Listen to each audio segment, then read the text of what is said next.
नहीं आया कि वो उसकी इस बात का क्या जवाब दे। अच्छा थारे पास कोई जवाब हो तुम्हारी छोरी नू भी बताण की घणी कृपा करो थालो।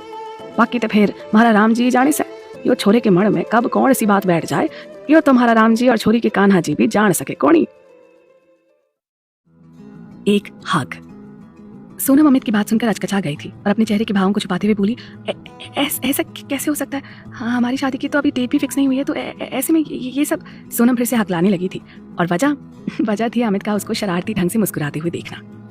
ये अभी जो आप ये सब कर रही थी ना, उसे मैं बहुत मिस करने वाला हूँ कल से।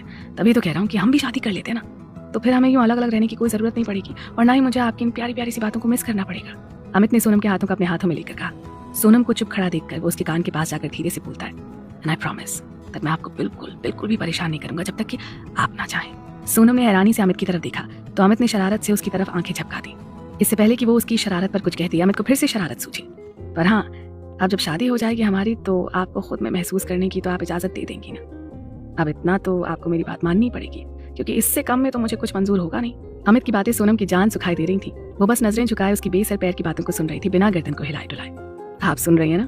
अमित ने जैसे उसके कंधे पर हाथ रखा वो एकदम से सकपका गई और बोली कि हाँ, पर हम अभी आगे हम क्या कहें, हमें कुछ भी समझ नहीं आ रहा है। इतना कहकर वो चुप हो गई थी क्योंकि अमित ने उसके कांपते हुए होठों पर अपनी उंगली रख दी थी और उसे अपने गले लगाते हुए कहा था कि just relax princess, I am just joking. मुझे कोई जल्दी नहीं है, ना ही शादी की और ना ही। अमित ने बात अधूरी छोड़ दी और उसकी आंखों में झांकने लगा। Trust me, I can wait for your permission till the end of my time. I just want your hug, that can make my day, and I just want your shoulder so that I can feel relaxed. And I want one more thing, my princess. I want to forever see your eyes, your beautiful eyes. And I want to see your beautiful smile. I wish I could keep looking in your eyes because I feel so relaxed. I will always be there for you, sir. I will never leave your side. Your smile is everything for me too, sir. Sonam ने भी उसकी आंखों में देखते हुए कहा। वो छोटी सी बालकनी उस चांदनी रात में उन दोनों की रूहानी मोहब्बत की कुछ कस्मों और वादों की गवाह बनी थी, जिन वादों को आगे आने वाले समय में शायद आजमाने की जरूरत पड़ने वाली थी।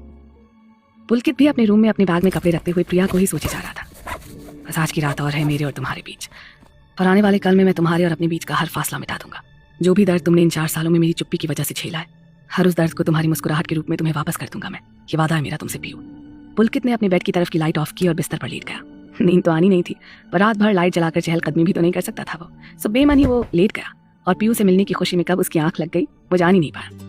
सुबह सब दोस्त और वो सब लड़के लड़कियां जिन्हें 1 महीने के लिए घर जाने की प्रेपरेशन लीव मिली थी, एक बार फिर से वो सब परेड ग्राउंड में इकट्ठा हुए थे। एग्जामिनेशन कंट्रोलर और एडमिनिस्ट्रेशन डिपार्टमेंट से कुछ लोग आए हुए थे जो घर जाने वाले स्टूडेंट्स का चार्ट तैयार करके लाए थे। उन लोगों ने उन सभी बच्चों की एंट्री की और उन्हें अगले 30 दिनों तक का लीव अलॉट होने का लेटर थमाते हुए नेक्स्ट मंथ टाइमली AFMC के एडमिनिस्ट्रेशन डिपार्टमेंट में रिपोर्ट करने के लिए कहा, जिससे लीव पर गए हुए बच्चों का बाकी के स्टूडेंट्स के साथ टाइमली एग्जाम कंडक्ट करवाया जा सके। एग्जामिनेशन बोर्ड की तरफ से आए हुए एक अटेंडेंट ने उन सबको लीव अलॉटमेंट का पेपर साइन करके थमा दिया था और मुस्कुराते हुए एंजॉय द लीव्स बोलकर वहां से चला गया। AFMC की 2 बसें लीव पर जाने वाले स्टूडेंट्स को एयरपोर्ट और रेलवे स्टेशन तक छोड़ने के लिए कैंपस के गेट पर तैयार खड़ी थी। सब स्टूडेंट्स अपना अपना लगेज लेकर अपने अपने गंतव्य को जाने वाली बसों में बैठ गए। रवि को वैसे तो मुंबई तक ही जाना था और वो चाहता तो वहां से रेलवे स्टेशन जाने वाली बस में भी बैठकर ट्रेन से आराम से मुंबई पहुंच सकता था, पर रश्मि का थोड़ी देर ज्यादा साथ पाने के लिए वो भी एयरपोर्ट जाने वाली बस में बैठ गया। रश्मि को कोलकाता जाना था और वो भी चाहती थी कि कम से कम एयरपोर्ट तक तो उसका और रवि का साथ बना रहे। इसलिए रवि की बस में घुसते ही उसके मुरझाए हुए चेहरे पर एक प्यारी सी स्माइल आ गई थी। रवि ने खुशी जाहिर करते हुए अपने पिट्ठू बैग को एक तरफ जल्दी से फेंका और रश्मि की 2 सीटर वाली सीट पर जाकर बैठ गया और रश्मि से बात करने में बिजी हो गया। वहीं उसका बेतरतीब ढंग से फेंका गया बैग सौरभ की खोपड़ी पर गिरा और सौरभ बोला, मर गए। ये कहकर उसने पूरी बस को ही अपने सर पर उठा लिया। साले मजनू के औलाद, कम से कम ये तो देख लिया कर कि तू जहाँ बैग फेंक रहा है कोई बैठा भी है कि नहीं। सौरभ अपनी खोपड़ी सहलाते हुए बोले जा रहा था, पर लग नहीं रहा था कि सौरभ की इस चीख पुकार का रवि के ऊपर कोई खास असर पड़ रहा था। उसने एक बार बस में अपनी मुंडी घुमाकर पीछे सौरभ की तरफ देखा और इशारे से उसे सॉरी बोल दिया और फिर से रश्मि के संग बातें करने में बिजी हो गया। लो देख लो, तुम सब मुझे मजनू, लोफर, आवारा और भी जाने क्या क्या बोलते रहते थे ना, आज तुम सब खुद ही देख लो और तसल्ली कर लो कि ये सब हरकतें कौन कर रहा है, और अब तक मैं मासूम ही तुम सबका आसान निशाना बनता था। सौरभ ने बस में बैठे हुए सभी लड़कों और खासतौर पर पुलकित और अमित की तरफ देखते हुए कहा। पुलकित ने हंसते हुए अमित की तरफ देखा तो अमित ने भी धीरे से कहा कि ये साला सच में बोंगड़ ही रहेगा। अंजलि और सोनम एक ही सीट पर बैठी हुई ईयरफोन लगाकर गाने सुन रही थी और सौरभ की चीख पुकार का उन दोनों पर कोई खास असर नहीं पड़ रहा था। अंजलि ने भी इस मैटर को खास तवज्जो नहीं दी थी, ये सोचकर कि ये मैटर सौरभ और उसके दोस्तों के बीच का है, इस मसले को उन लोगों के बीच ही रहने देना चाहिए। आखिर दोस्तों के बीच में गर्लफ्रेंड का क्या काम। सोनम तो बस आज अमित से नजरें कान आंखें चुराए हुए बैठी थी। रीजन था सुबह ही अमित ने उससे एक शर्त पूरी करने को कहा था और सोनम की जान उस शर्त की वजह से हलक में अटकी हुई थी। तो बस सबसे अच्छा तरीका यही था कि वो प्रिटेंड करे कि वो अमित की कही हुई बातों को शायद भूल गई है, और जब शर्त याद ही नहीं तो फिर पूरी करने का सवाल ही कहाँ होता है। पर आप लोगों को क्या लगता है कि अमित शर्त भूलने या भुलाने वालों में से था? ना जी, बंदे को ट्रू डेविल ऐसे ही नहीं कहते थे। और वो सोनम की इस हरकत को बखूबी समझ भी रहा था कि सोनम क्यों खुद में मस्त है।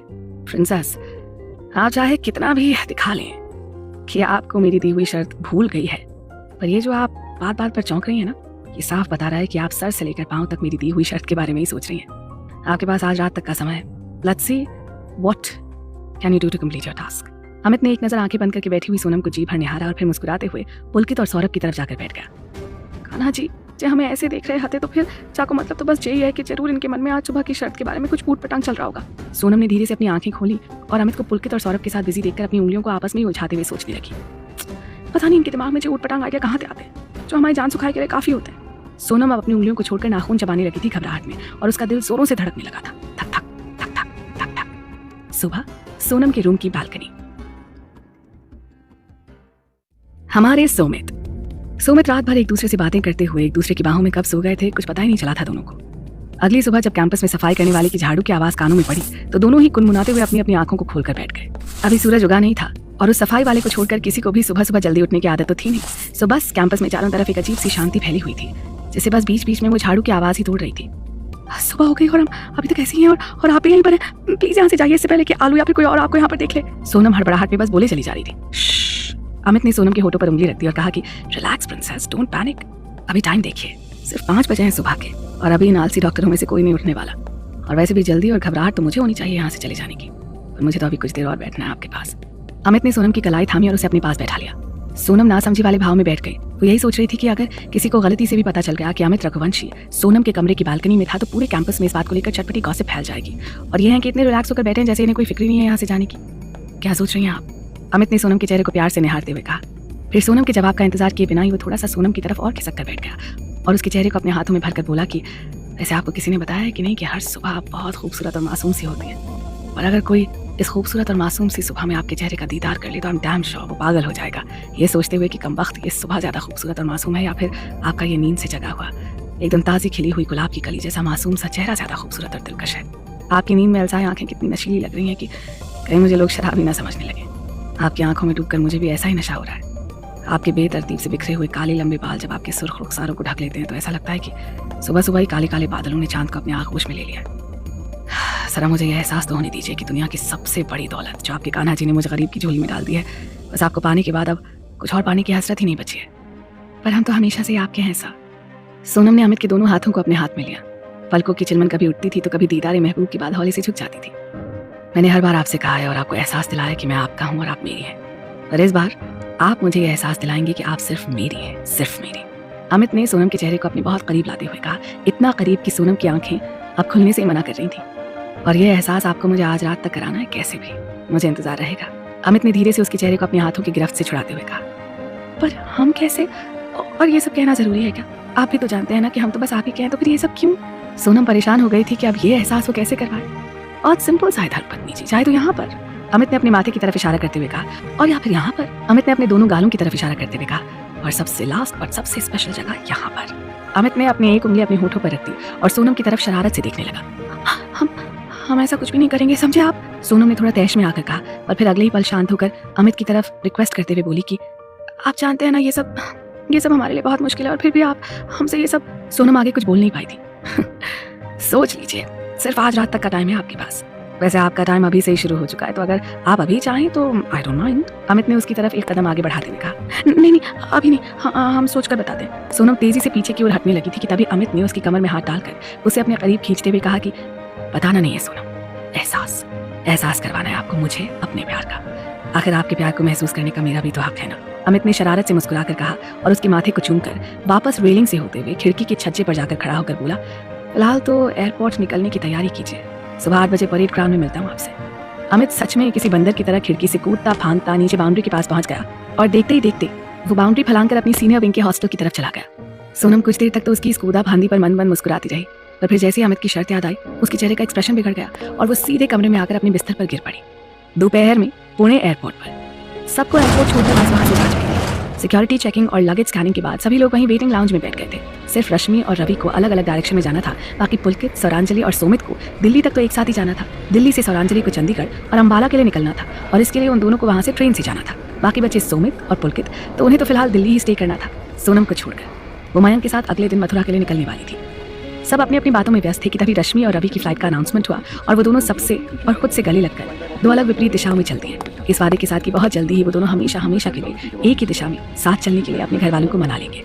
करीब आधे घंटे के बाद उन सबकी फ्लाइट का भी अनाउंसमेंट हुआ तो वो सभी फ्लाइट की ओर चल दिए। अपनी अपनी सीट पर बैठने के बाद एक बार अमित ने रवि को और रश्मि को कॉल किया और उन दोनों को अपनी फ्लाइट के भी टेक ऑफ होने के बारे में बता दिया। घर पहुंचकर दोबारा फोन करने की बोलकर उसने फोन काट दिया।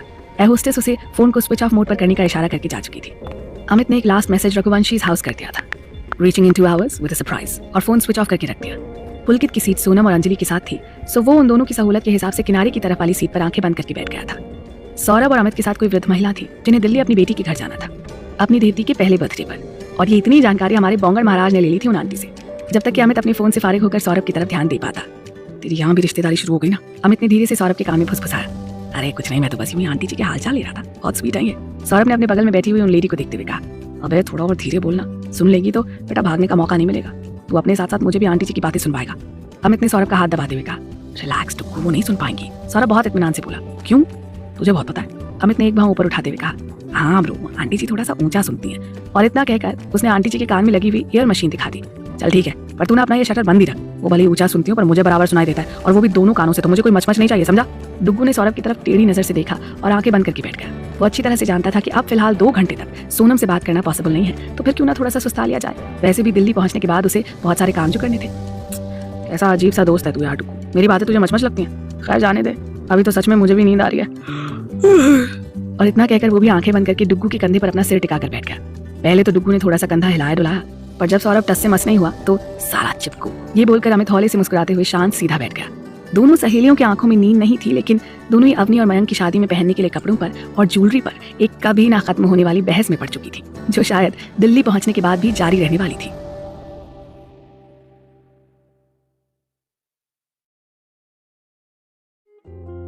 पुलकित मेहमान। उधर पुलकित आंखें बंद किए हुए बैठा जरूर था, पर सिर्फ शरीर से। उसका मन तो कब का पीयू के पास पहुंच चुका था, वरना बगल में हो रही बकबक से पुलकित कब तक का पक्का टपक चुका होता। वो पहुंच गया था 4 साल पहले, जब उसकी और पीयू की पहली मीटिंग हुई थी, शाम को रघुवंशी हाउस के टेरेस पर। वो परेशानी में इधर से उधर टहल रहा था कि अब ये एएफएमसी वालों ने लास्ट मोमेंट पर ही सेमेस्टर एग्जाम्स पोस्टपोन करने थे क्या। ये बात वो 2 दिन पहले मेल पर भी तो बता सकते थे। मुझे यहाँ पर डुग्गू के घर में अनएक्सपेक्टेड मेहमान तो नहीं बनना पड़ता। ऊपर से डुग्गू की जिद की अब मैं उसके साथ यहाँ होली मनाकर ही उसके साथ वापस जाऊँ एएफएमसी। कैसे समझाऊं उसे कि मुझे बहुत अजीब लगता है ये सब। इतने लग्जूरियस लाइफ की कभी आदत नहीं रही उसे। उसकी अनुराधा मौसी ने उसे कितनी मेहनत से पाला पोसा और इस काबिल किया था कि वो अपनी लाइफ में एक रेप्यूटेड जॉब पा सके, और एएफएमसी में उसका सिलेक्शन उसके सपने के सच होने जैसा था। मासी का कितना मन था कि मैं उनके साथ होली पर कानपुर ही रुक जाऊं, पर सेमेस्टर एग्जाम के चक्कर में मुझे वहां से आना पड़ गया, और अब मरे से वो एग्जाम भी पोस्टपोन हो गया। मासी ने तो कितनी आसानी से कह दिया कि तू चाहे कानपुर जाए या फिर दिल्ली, उन्हें कोई दिक्कत नहीं है। आखिर वो डुग्गू को भी तो उतना ही प्यार करती है जितना मुझसे, पर मुझे फिर भी यहाँ बहुत अजीब सा लग रहा है। पता नहीं 1 हफ्ता कब बीतेगा और मुझे यहाँ से जाने को मिलेगा। पुलकित अभी अपने मन की उलझन से बाहर निकला भी नहीं था कि नीचे की तरफ से बाहर पोर्च पर किसी गाड़ी के रुकने की आवाज आई, और उसके साथ ही जैसे वहां कुछ देर के लिए आंधी तूफान आ गया। ये प्रिया थी जो अपने कॉलेज के टूर पर गई हुई थी, और उसकी उम्मीद के विपरीत अमित के घर पर मिलने से ही वो खुशी के मारे गाड़ी से उतरते ही चिल्लाने लगी थी। उसे तो लग रहा था कि जब तक वो टूर से वापस अपने घर पहुंचेगी अमित जा चुका होगा वापस एएफएमसी। अब ये हाल था कि डुग्गू खुद को बचाते हुए गार्डन में आगे आगे दौड़ रहा था, और प्रिया उसे पकड़ने के लिए उसके पीछे पीछे दौड़ रही थी। भाई दिस इज चीटिंग, आप यही हैं और आपने मुझे अपने रुकने के बारे में कुछ क्यों नहीं बताया।